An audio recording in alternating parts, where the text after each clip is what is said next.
Support for this podcast comes from the Central Valley Journalism Collaborative, connecting communities with the resources, infrastructure, and networks to ensure a vibrant local free press.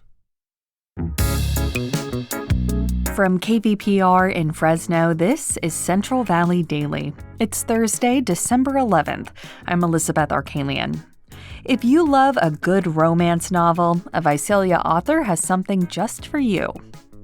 Once I started writing and just giving into what I loved, which was love stories, it came so naturally to me, and it was just such a joy to write. We'll speak with author Rebecca Jo Jackson about the latest book in her romance series. But first, these headlines. A federal judge says the Trump administration overstepped its authority by sending over 4,000 National Guard troops to Los Angeles this past summer. Judge Charles Breyer ordered the administration to turn over control of the troops back to the state. The ruling is on hold until Monday to allow time for a possible appeal. The state argued that conditions on the ground have changed since the summer and that the troops are no longer needed. The judge agreed, saying the administration's justification, quote, defied common sense.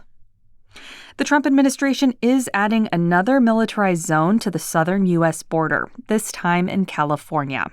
The Department of the Interior said on Wednesday that the Navy would be taking control of most of California's international border with Mexico. Since April, U.S. troops have been called in to apprehend immigrants and others accused of trespassing into the U.S. Hundreds of millions of dollars to address homelessness in California is in limbo after the Trump administration reversed course on a major funding program, at least for now. Erin Baldessari with our newsroom partner KQED reports. For the past 2 decades, the Federal Department of Housing and Urban Development has prioritized funding permanent housing. But that changed last month after HUD said it would emphasize encampment sweeps and placing people in temporary housing. 2 separate lawsuits from California Attorney General Rob Bonta and Santa Clara and San Francisco counties argued the policy violates federal laws. In response, HUD pulled the new requirements shortly before lawyers were due in court. Ryan Finnegan is a homelessness researcher with UC Berkeley and says the sudden changes are hard on the people who rely on the funding to stay housed. That combination of not knowing where we're going and it being so sudden, that is giving everybody whiplash. California has some 96,000 housing units for people who were formerly homeless, of which about a third are funded through this federal program. HUD said it would issue new guidelines in the coming weeks. That was Erin Baldessari with our news partner KQED. Private childcare providers in California say their enrollment is down since Universal Transitional Kindergarten was implemented statewide this past fall. 4-year-olds in California are eligible for TK free of cost. Aide Jamie, a childcare provider in Kern County, traveled to Sacramento Tuesday to ask lawmakers for more funding. She says losing children to TK has impacted her financial situation, and she hopes the state can provide vouchers to boost enrollment. I'm out there looking, passing out flyers and stuff, but I have to budget myself to less than that my spendings were. I mean, we have to see how are we going to make our food last a little bit longer, and not only for my family, like I said before, but it's for the daycare. State Assembly members made affordability a top issue last session. This week's informational hearing on childcare costs was part of a series of affordability hearings. Residents in Porterville are pushing the city council to use general funds to support a new library. An online petition asks the city to help fill a funding gap for the project. It's reached nearly 800 signatures. The Porterville Library was destroyed in a 2020 fire, and 2 firefighters were also killed in the fire. The residents are specifically asking the city to prioritize funding for the library instead of a war-themed playground and monument. Support for Central Valley Daily comes from Fresno Mazda, featuring 2025 models engineered to emphasize safety and adapt to all road and weather conditions during the holiday season. More information and the Mazda digital showroom available at myfresnomazda.com. And now to our main story. It's cozy season, which means it is the perfect time of year to curl up with a good book, maybe a romance. That is certainly the preferred genre for Rebecca Jo Jackson. Rebecca's a local author from Visalia who enjoys not only reading romance novels, but writing them. She recently released her latest book titled Olivia's Only Pretending as the third part of her Sweet River series. I recently caught up with Rebecca to find out what inspires her small-town romance writing and how the popularity of book communities on social media has influenced her work. Rebecca starts our conversation by explaining what initially drew her to the romance genre. Well, I've always been drawn to stories that had a really good romance element to it. But really, I started writing it myself after I had my first daughter. The postpartum time, I was just looking for comfort and like a place for solace. And I just found it in the pages of romance novels and love stories. And it was just this comfort to me.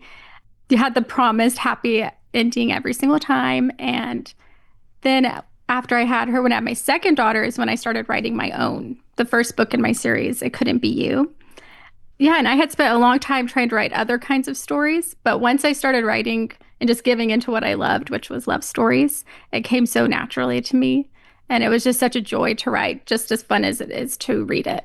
Yeah, and what was that like going from like a consumer of these stories to then trying to, portray your own characters and write your own story? Was that cathartic? Was it challenging? What was it like? It was definitely cathartic. It felt really natural and it felt really fun. Like I should have been writing stories like that the whole time.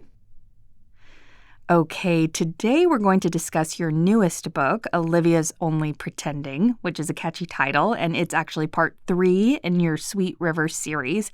So why don't you tell listeners who maybe haven't read the book just a little bit about what it's about and maybe answer that question, which is, what is Olivia pretending to do? Well, so Olivia first appears in my second book, Lucy Loves Him Not. She's the eldest sister, the Rhodes sisters, who each get their own story. And she's a professor at a local college. And her ex-boyfriend shows up as a guest lecturer. And so her best friend, he's younger than her, in her mind, he is not the right guy for her, decides to help her get through a bunch of the seminars and having her ex-boyfriend on campus by fake dating with her. So that's what she's pretending. That she's pretending that they're together to kind of put on like a ruse to make life easier for her. But really, as you read on, you realize she's just been pretending that he's not the right guy for her. So you live in Tulare County, but Olivia's Only Pretending is actually set in the fictionalized town of Sweet River, Texas. So what made you want to set the story there? I actually grew up in Texas in a small town. And so I felt like I knew it really well, that I knew how the weather worked. I knew what a small town life in Texas is like. And so it just felt right to set my first series there. And how much does where your series and your stories are set sort of like influence how you write? Because especially I feel like with romance novels or sort of small town romance sort of stories, the place where these interactions happen, it kind of becomes a character of its own, right? Oh, definitely. It definitely becomes a character of its own. So, go ahead, please. Oh, the local residents, the little like diners and restaurants and marketplaces, all those things you put into the city become something that the readers look forward to in all of the books. Yeah, it's really a different experience to read a small town sort of novel versus a more urban story where there's a cityscape, and it's definitely a different tone. So I'm curious who your audience is. Who are you writing for? Honestly, my book is for anyone who is just looking for a little like comfort and love, honestly. Mm-hmm.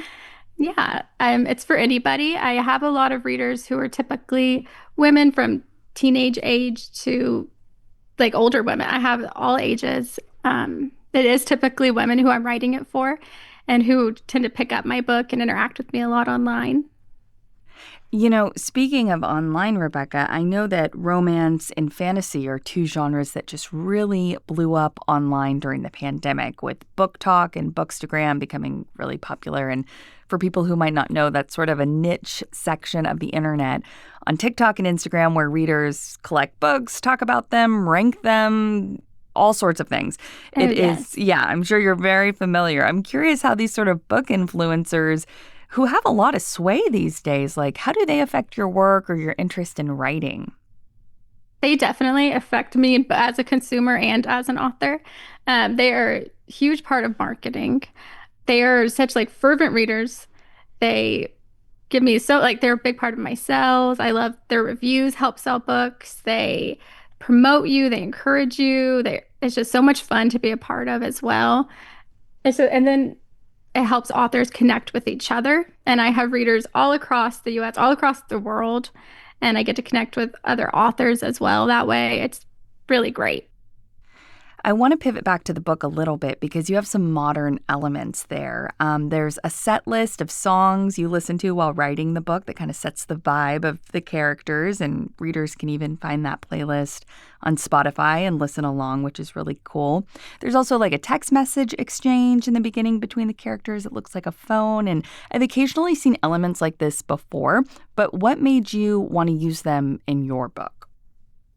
Well, one thing I like for my books is I want people to completely be able to disappear into it and feel like they are in Olivia's shoes, it's fully immersive. So I love putting the text messages. I tend to put them at almost every chapter. I love putting a playlist to set the scene. And that's a really fun part of being an indie author, is that I can put all of these different elements in there. Then it kind of becomes a part of my voice that my readers can expect, that I'm going to give them a really great playlist. They're going to have really fun text messages and little elements like that weaved in. Yeah, it makes it more than just, reading chapters. It sort of becomes more of an experience. As you mentioned, you're an indie author and you've had a lot of positive feedback online about your writing, but not being associated with a major publisher, what's that been like? And what's it been like to have this success without being tied to a company? What's that process like? Well, I can't really, I've never been with a traditional publisher, so I don't know how it would be comparatively. I've really enjoyed it. I love that I get to call the shots. I make my own schedule. I can choose how often I want to publish. I came into this with a vision for the Sweet River series. And so I got to start from book 1 and create it all on my own timeline. It is harder because I kind of have to act as my own little publishing business. I have to hire my own people to do copy edits, proofread, find my own ARC readers, have my own PA to help manage everything. So I'm kind of my own little publishing business, but I really like it. I like calling the shots. I like having the control of it. So being a few books in, I believe next year you have another book coming out. So what can readers expect from you next? And sort of what's your long-term outlook for your writing? Well, so next will be Gracie's book. She's the youngest Rhodes sister. So she's going to get her story. And I'm working on it right now, and it's been so much fun. I feel like she's been peppered into the other stories. So in the back of my mind, her story's already been developing a lot. So you can expect her story to come out next year, probably in the summer. And I'll have a few more Sweet River books. And then I'm working on another series that will be set here in California. Rebecca Jo Jackson, author of the new book, Olivia's Only Pretending. Thank you so much for joining me. Well, thank you for having me on and wanting to talk about my books. I'm just so grateful. Thank you so much. And if you would like to buy one of Rebecca's books, you can go to her website, RebeccaJoJackson.com. And that is today's show. Today's episode was produced by Jonathan Linden and KVPR with support from the Central Valley Journalism Collaborative. I'm Elizabeth Arkalian. You can find the latest local news anytime at kvpr.org.